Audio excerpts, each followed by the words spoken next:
আমি একোলৈকে পোৱাই নাই। আজি কালিৰ পৰা 2-এটা পানী বটল দিছে, এটা পৰিয়ালকে এটা পানী দিলে নহ'ব নহয়। তেনেকে আমি চলো। টিউবৱেল তলত আছে, দিলে আমি পানী খোৱাই অসুবিধা।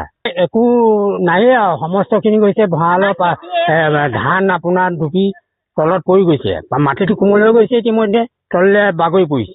গতিকে একো বস্তু ৰাখিব পৰা নাই। হাঁহ ছাগলী কুকুৰা যেনেকে আছে, কোনোবাই পাৰিছে কোনোবাই নোৱাৰিছে, এনেকে ধৰণ। ফিচাৰীটো নাই আৰু, ফিচাৰীটো ডুবি শেষ হৈ গ'ল। বাৰিষা হ'লেও অসুবিধা, যাতায়াতৰ কোনো ব্যৱস্থা নাই। এতিয়া আমি এইটো পূবত 200 চিগা, পশ্চিমত 200 চিগা, আমাৰ এইখিনি 70-80 ঘৰ মানুহ ইয়াত মথাউৰিৰ ওপৰত এতিয়া বাস কৰি আছো। গৰু ছাগলীটো তেনেকে আছে, একো এটা খাবলৈ পোৱা নাই। দানা পানীটো দিয়াই নাই, কোনো চৰকাৰে কোনো সুবিধা নাই। দানা পানী গৰু পাতি বাদেই, আমাৰ এতিয়া খাবলৈ মানুহে নাই।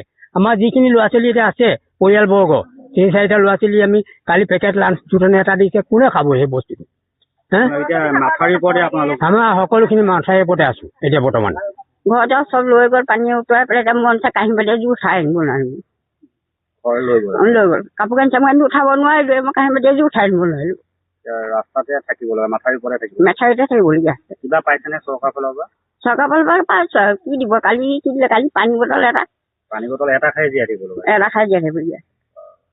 চাম নাই এতিয়া এতিয়া মেইন চিন মমডালে নাই। এতিয়া মাটি চাকি লগাই কিমান থাকিব?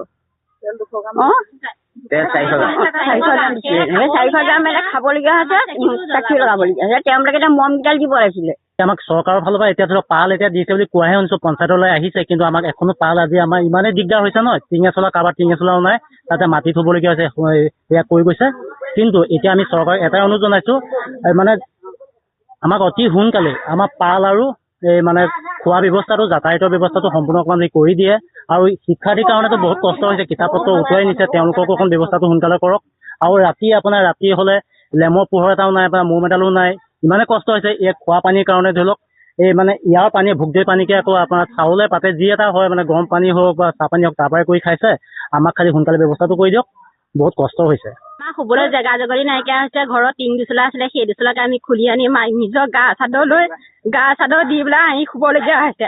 আৰু চৰকাৰৰ ফালৰ পৰা মিঠাতেল 400 গ্ৰাম দিছিলে, সেই 400 গ্ৰামকে আমি মাটি চাকি জ্বলোৱা হৈছে। ৰাতি টোপনি নাযায়, সাপ সুপৰ দিন। ইয়াত সাপ যিটো ওলাইছে, মানুহৰ চবেই ভয় সংকট কঁপি আছে, ৰাতিটো টোপনি নাই যোৱা। আৰু ভোগদৈ পানী আমি ভাতত দি চাহ পানী বনাই খুৱাইছে আৰু ভাত বনাই খুৱাইছে। চৰকাৰৰ ফালৰ পৰা যি 2টা পানী বটল দিছিলে, সেই 2টা খাই 3টা মানুহে জীয়াই থাকিব নোৱাৰো। ঘোলা পানীয়ে খাবলগীয়া হৈছে। কাপোৰ কানি ধোৱা পা ধৰি চব নৈ পানীয়ে খোৱা হৈছে।